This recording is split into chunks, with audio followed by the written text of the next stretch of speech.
Welcome to the new Grad Success Summit. I am so excited to have you in this session about efficiency and time management and being the best and most productive therapist you can be. I'm honored to have my guest, Marisha McGorty. She's a speech therapist, but she is an efficiency expert, and she is going to be talking about all things to make your new grad career a success, easy, efficiently, and streamlined. So thank you so much, Marisha, for being here, and take it away.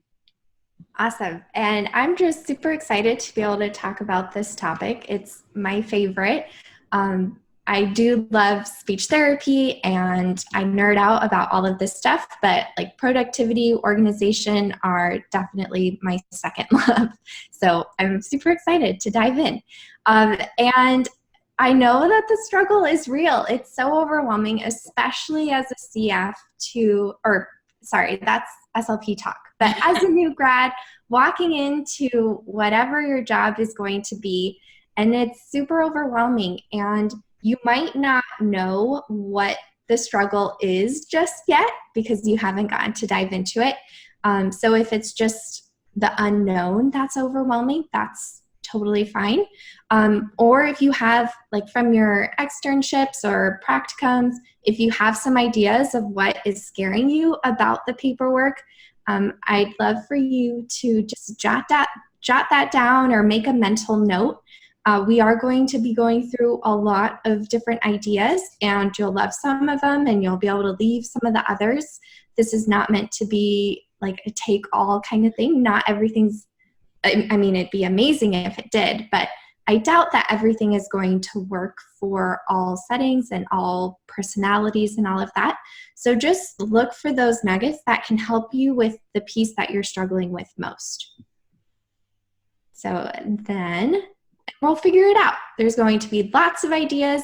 I am so excited to share these. And if you guys have any questions along the way, I'm always happy to chat more. But we'll figure it out. You've got this. You're already a step ahead because you're here and taking all of these awesome courses.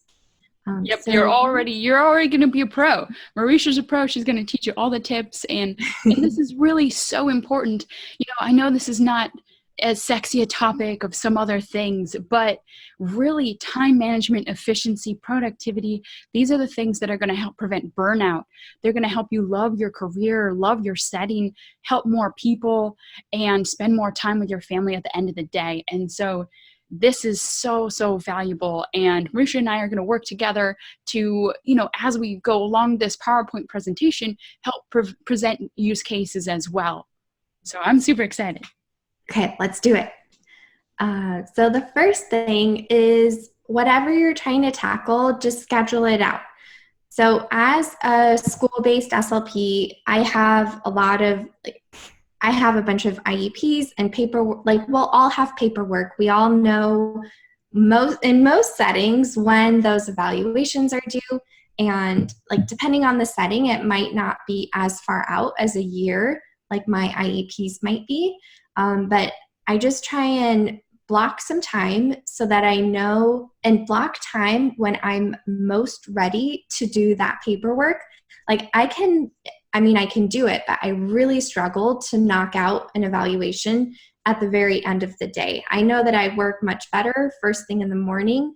And so I chose to come in a little bit earlier and just dedicate use my best brain power to knock those things out. And then I feel productive right off the bat and I'm ready to go.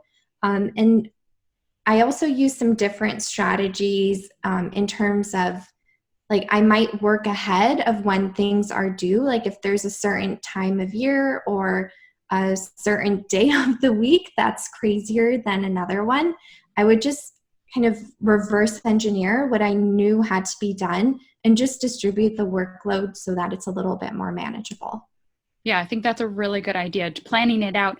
And this, Marisha's a school-based speech therapist, and so this is really effective for any school-based practitioner because you really know those IEPs coming up, and it's a little bit more scheduled than in other clinics. But I think a good take-home is like what you're saying, if you know that Monday is always your busy day, then try to space it out so that maybe Tuesday you have some documentation time to make up for Monday's busy patient care time, and just trying to figure out, how you can manage so that you're not having to take home work, that you're doing it within your work time so that you're really getting paid, and not losing out on that extra time that's unpaid. Yeah, exactly. And then the next piece is just to organize that paperwork. And I know that in a lot of other settings, it's digital, like a lot of the documentation in more of the medical settings is all done for you.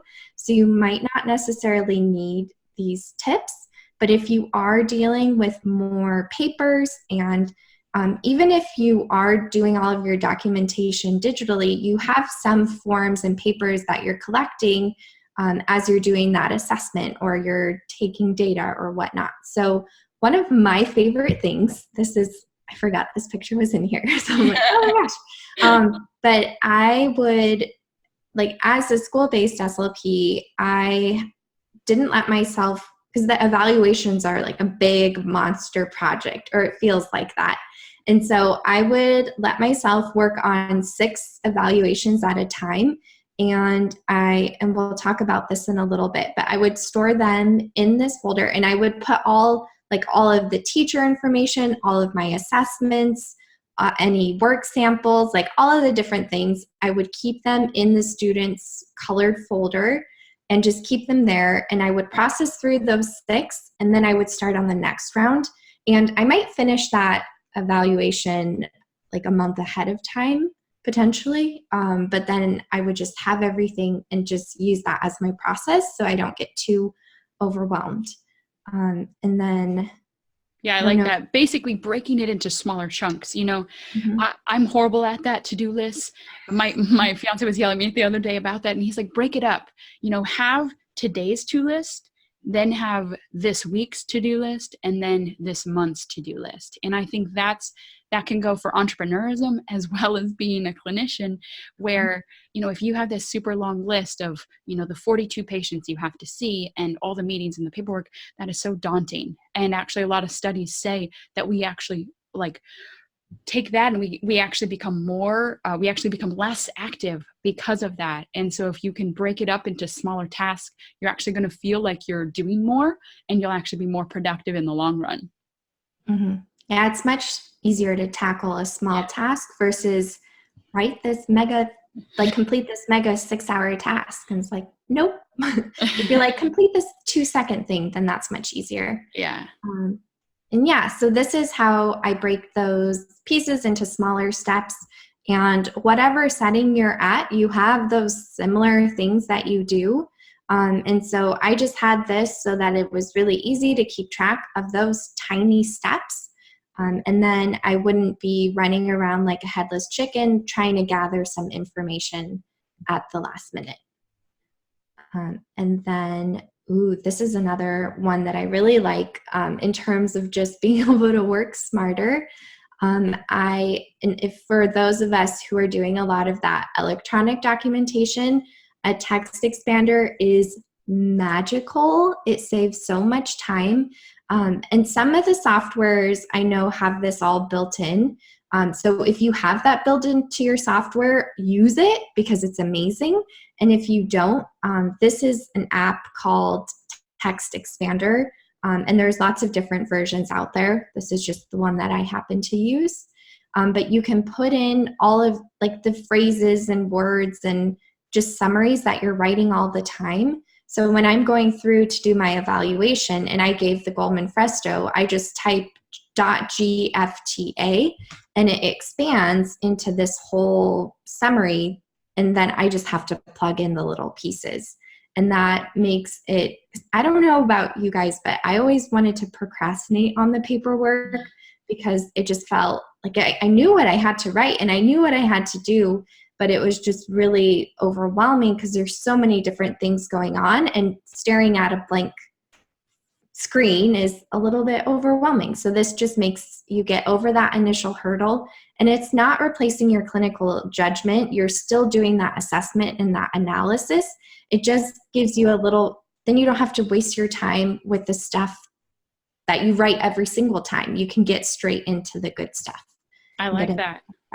I like that. And that's especially useful. You know, I had another session on documentation and how important it is to really include tests and measures that are objective.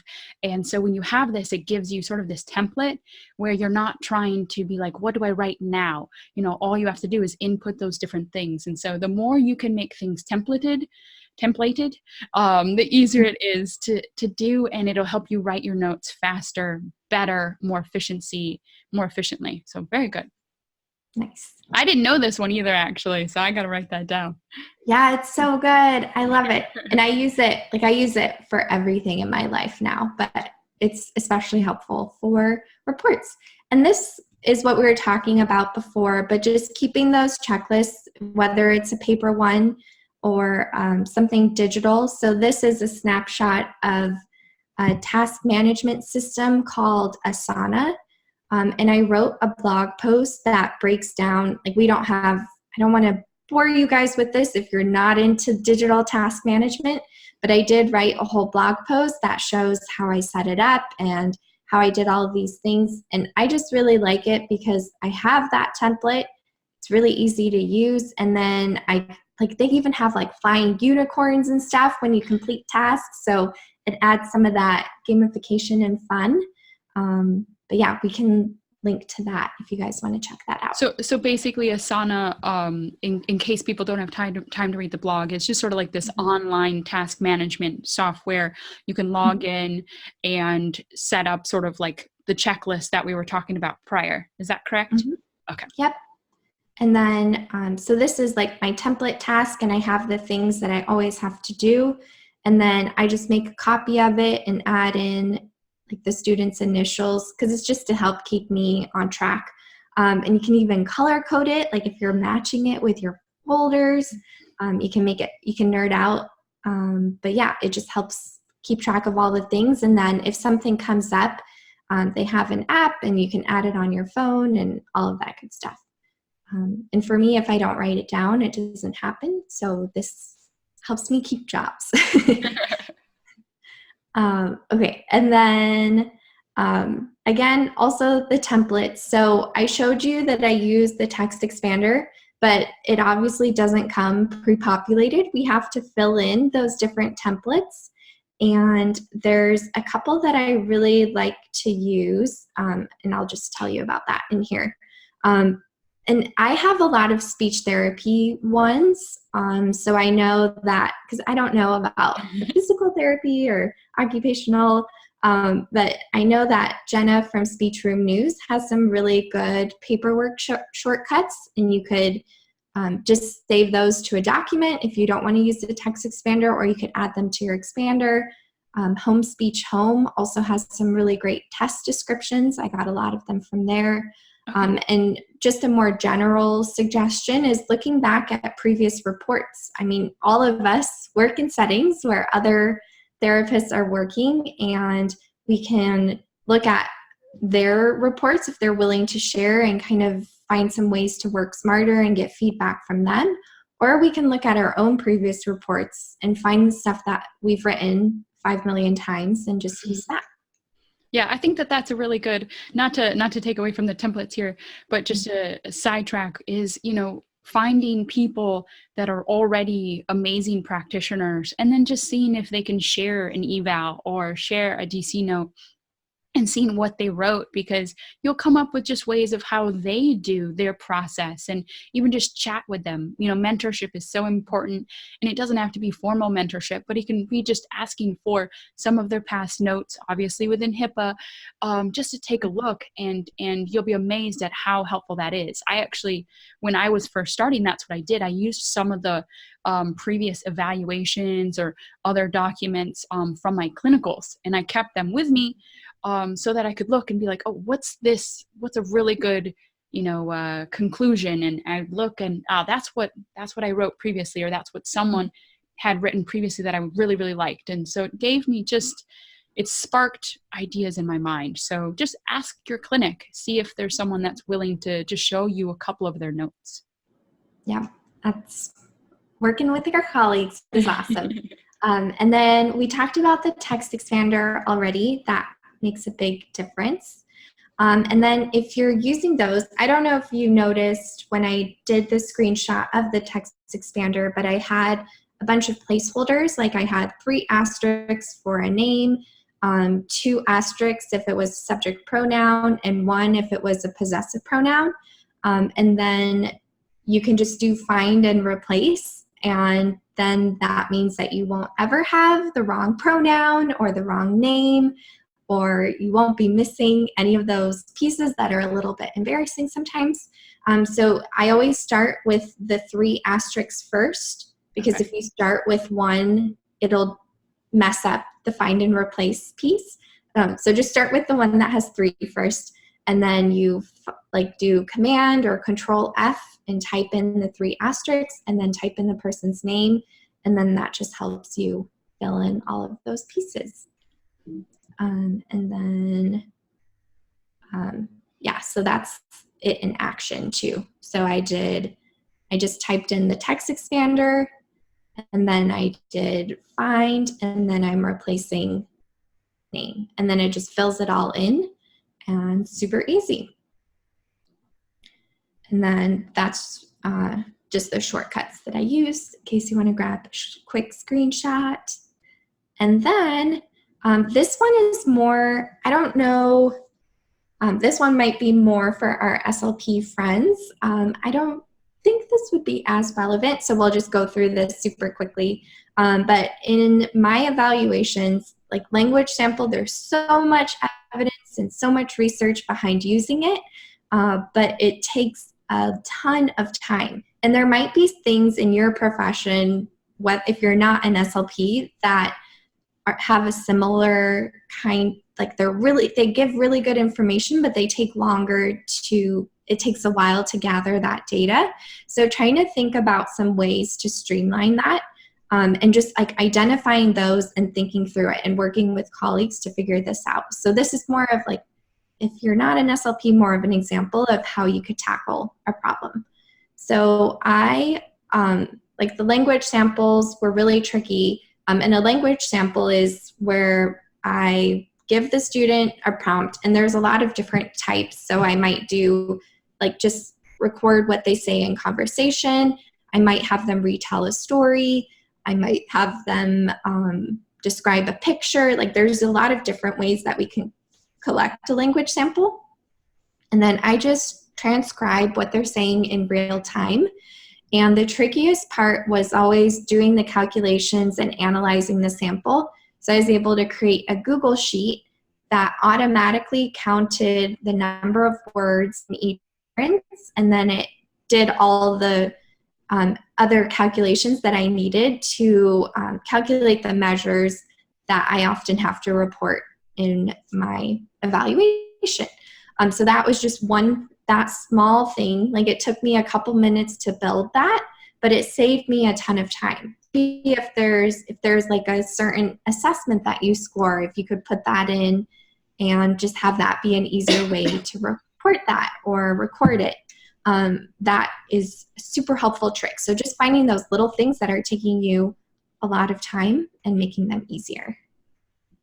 I like it. I know I got to learn more about Google Sheets. I'm so bad with it. They're amazing. I know they're so amazing. We actually use them for our home bills, and it actually is really, really great. Yeah. Yeah. So and maybe if you're tracking treatment minutes, whatnot, but there's some really cool things that you can do with that. And then also, we all are responsible for patient or parent or caregiver education. And so just having some handouts ready to go so you're not constantly having to search for them. And I mean, we might be really effective at explaining ourselves, but a lot of times these patients or parents it's like chaos. They're overwhelmed. They're not going to remember 95% of what we tell them in these situations, and having some good handouts ready to go is super helpful. And it just makes our job a little easier because then we have something to reference and we can document that we provided that education and gave them that handout. And so These are some Oh, of, look at your cute handouts. I know, pediatric world. I love it. But there are, like, these are just some of my favorite ones, just by like Jenna Rayburn from Speech Room News, the referrals for teachers by A Perfect Blend, and then an observation checklist. And then this one is one that I think would be relevant across different settings. If you're reporting test results, we always, whatever setting I worked in, people always got confused with the bell curve. Like maybe I even got a little bit confused with this. So it's just a really nice way to document evaluation results so you can show where they fall on the bell curve and have this visual to help them explain, and then just to make it really clear what is happening and what the plan is based on those results. So the most important part is how you organize all of those handouts. So I really like using this Ready Index so I can have like my top 10 categories of handouts, and you can print it out or you can write it in. And then I keep multiple copies of the handouts in sheet protectors, and I make like a big X on my original using a yellow highlighter, because if you make a copy of that, then it won't show up when you make the copy. And then you also won't ever lose your original and we usually have digital copies of things too, but it's just nice to be able to walk around with that binder and just be able to pull it out and not be like, oh wait, let me run to the printer as we're having this important conversation. So those are strategies that have been super helpful. I love it. I think, you've just, rocked it with all these different strategies and the organization. I think the biggest thing is just like being thoughtful. It's so hard for us to talk to all the different professions listening, because we know we have PTs, we have OTs, we have speech therapists, maybe even RTs or nurses or MDs on this summit. And so it may be, difficult for you to imagine all these different strategies incorporating into your clinical practice. But I think the biggest takeaway is just to be thoughtful about what can you do personally and in the clinic to help make your life easier. Is it, creating sheet protectors and handouts? Is it creating a schedule? Or maybe it's a combination of it. It's just taking maybe 5 to 10 minutes out of your week in the beginning just to try to get organized and think of what you can do.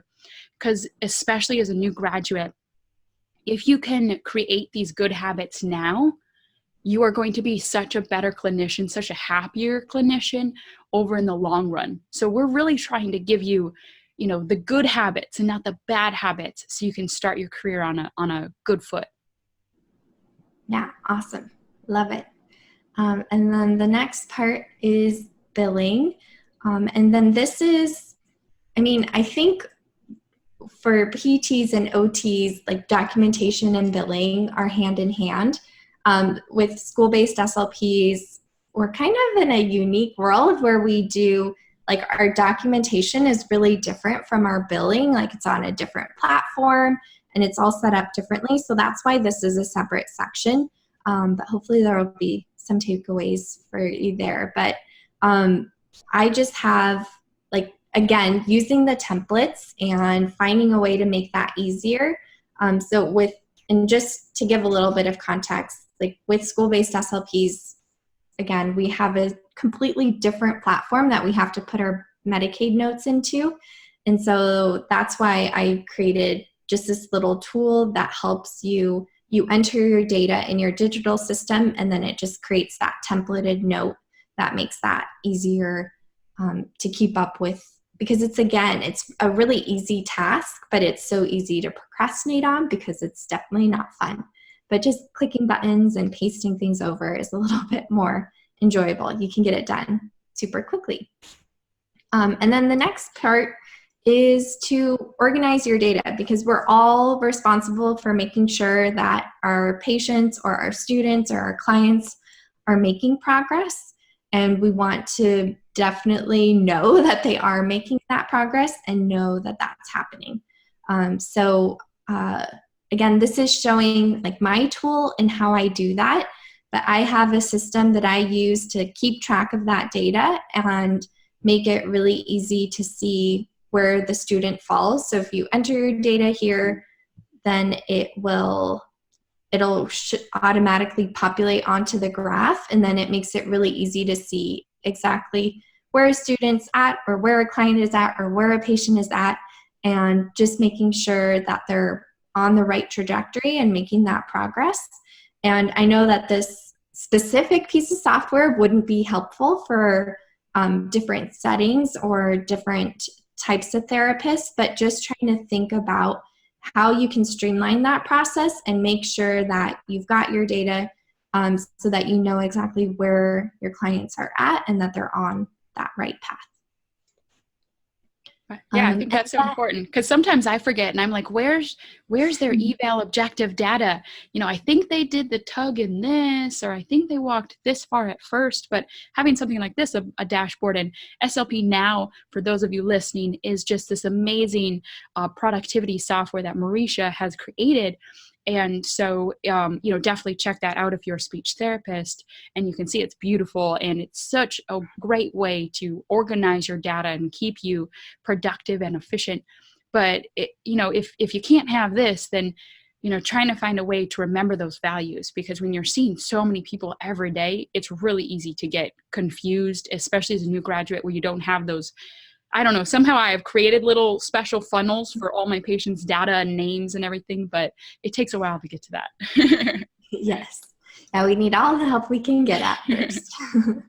And then these last two strategies are going to work for anyone, but the first one is gratitude, because it is totally overwhelming. It's going to take a while. It's not going to be totally easy the whole time.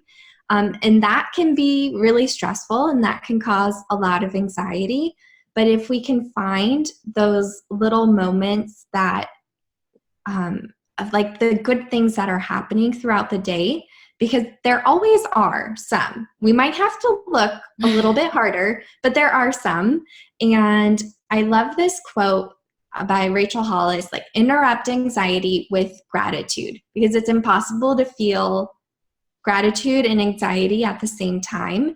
And if we're able to find those things like, oh, Mrs. Smith said, like, she told a really funny joke, or she told me that she so appreciated my help, or this kid said this sound for the first time, and finding those moments and remembering the why behind why we're dealing with all of this crazy paperwork and documentation and all of that, it just makes it that much easier to tackle it, because we have to go through it either way, and we might as well go through it feeling a little bit more positive, because it's going to happen anyway.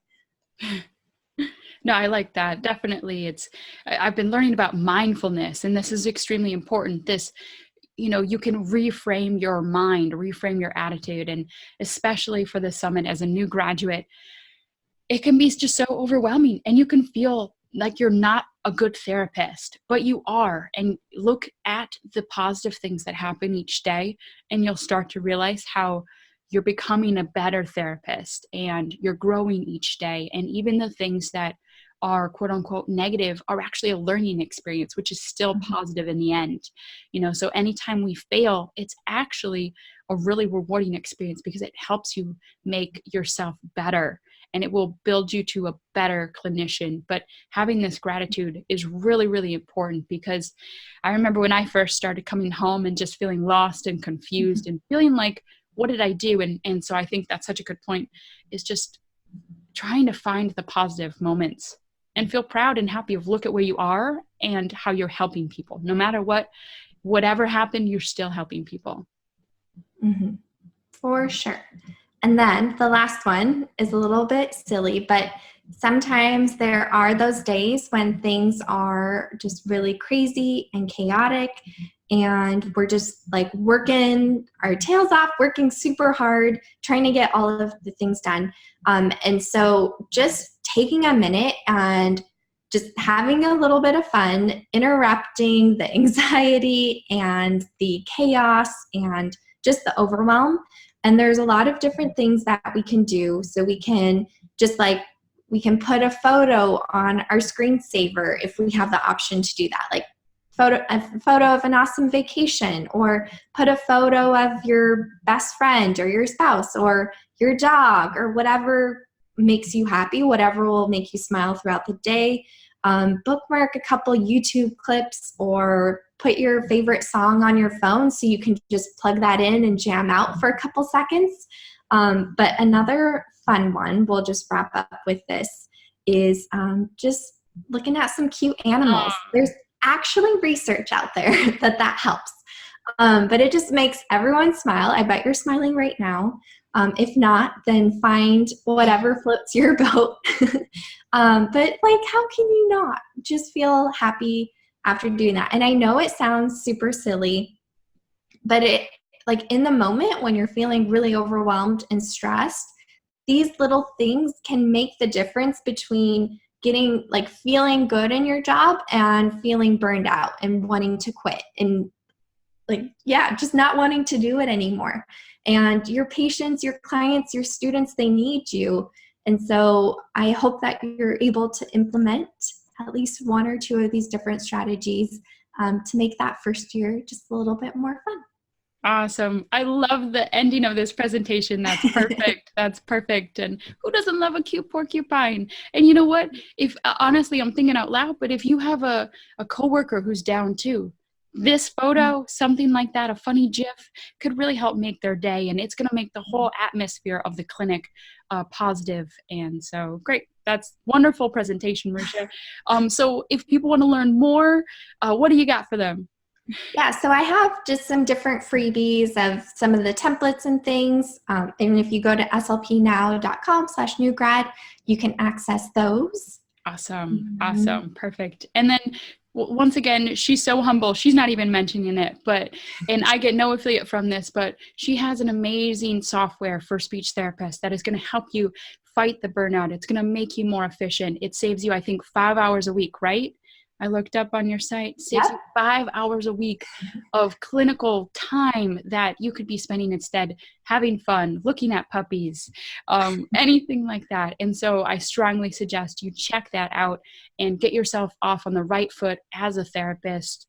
And if you have any questions, feel free to check out her blog and her podcast at slpnow.com. And thank you so much for being on here, Marisha.